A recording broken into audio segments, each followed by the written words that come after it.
The People's Assembly today condemned Israeli aggression against the unarmed Palestinian people in the besieged Gaza Strip, saying this aggression reflects the savage nature of the Israeli entity. The Assembly stressed that the aggression reveals once again the coalition on the part of the Western countries which claim to support the Arab people's rights and aspirations. This coalition against the people of Gaza, the Assembly said, is manifested through these countries' attempts to justify this aggression and defend Israel. Earlier, groups of citizens today staged a sit-in in front of the United Nations buildings in Damascus to express solidarity with the people of the Gaza Strip in face of the Israeli aggression which continues against the Strip since last Wednesday.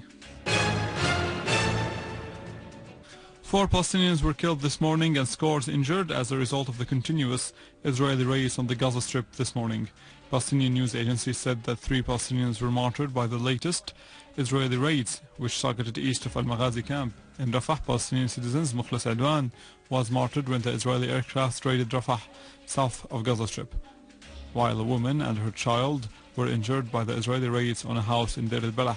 5 Palestinians were also killed and others injured, some in dangerous conditions as the Israeli aircraft shelled groups of citizens in Khirbat al-Adas in Rafah city, south of Gaza Strip.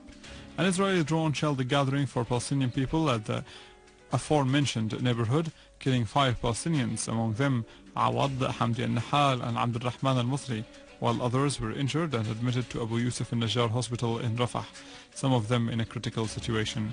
Earlier, more than 30 Palestinians, most of them children, were injured as an Israeli F-16 warplane shelled a house belonging to Suleiman Abu Hassan Salah in Jabalia, northern of Gaza Strip. The 2-story house was completely destroyed. Medical sources said that the injured, most of them children, were hospitalized into Kamal Adwan Hospital, 2 of them in a critical situation, while some still under the rubble. The Israeli aircrafts also fired 4 rockets on the Palestinian playground in Gaza. Ambulances rushed to the site and a number of injured people were hospitalized. The Israeli raids on the Strip continued for the 4th consecutive day as the Israeli aircrafts during the night carried out a number of raids on Gaza, targeting a 3-story building belonging to Hamas, which was completely destroyed. The Israeli aircrafts also shelled Arafat city for police at dawn today. Chinese Foreign Ministry spokesperson Hong Li stressed the necessity that any plan adopted by the International Committee on Syria should help in solving the crisis in it. Commenting on the statement of French Foreign Minister Laurent Fabius on supplying the terrorist groups in Syria with arms, Hong Li called in a press conference yesterday the International Committee to contribute to maintaining stability in the region. The Chinese spokesperson was quoted by the Chinese Xinhua news agency as saying that any procedure to be taken by the international community should be contributed to halting the acts of violence in Syria and finding a peaceful solution to the crisis. Syrian Arab Army units continued carrying out their national task of pursuing and killing terrorists in the areas of Al-Warsha, Wadi Sayah, Al-Huli and Al-Qsir in the countryside of Homs province. The Syrian Arab Army units targeted dens used by terrorists as centers to plan and carry out their aggressions and crimes against the citizens, in addition to destroying a number of their vehicles. In Aleppo, the Syrian Arab Army unit clashed with an armed terrorist group in Aghyour area in Aleppo city and inflicted heavy losses on the group. The clashes resulted in eliminating a number of terrorists and wounding others.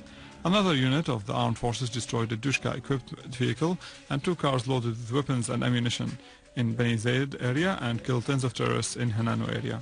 In Al-Hamadaniya area, the internal security forces released citizen Ammar Angelini, who had been kidnapped from his house by terrorists. Signs of torture and beating were clear on the various body parts of Angelini. Yesterday, terrorist groups opened fire on a rally demanding them to go out of Al-Maysar neighborhood in Aleppo. The shooting resulted in the injury of a number of participants. A unit of the armed forces clashed this morning with terrorists in Al-Jabali neighborhood in Deir ez-Zor city, killing and injuring scores of them. Terrorists Ayman Ubaid al-Nasir and Abdul Salam al-Dirawi were identified among the dead. Meanwhile, another army unit confronted an armed terrorist group south of Al-Maqabir area in Deir ez-Zor, killing and injuring its members. Finally, in the countryside of Idlib, the Syrian Arab Army units last night clashed with a terrorist group that had been attacking citizens and sabotaging public and private properties in Mahambil village. The clashes resulted in eliminating the group's members, including 3 snipers. Terrorist Fahad Zubyan of Saudi nationality was identified among the dead.